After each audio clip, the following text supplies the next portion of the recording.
Hi there, it's Amira with WTI, and today I'm gonna show you a beautiful sweet scented perfume that I love so much. This is the Bath & Body Works Love Always Wins Fine Fragrance Mist.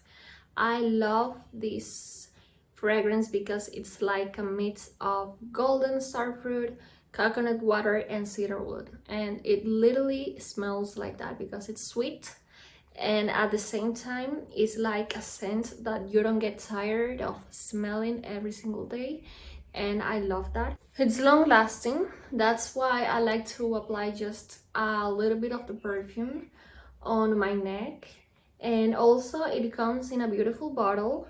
I like the fact that the pump delivers great coverage and it fits really well in my bag. So if you're looking for a sweet scent, I highly recommend this one.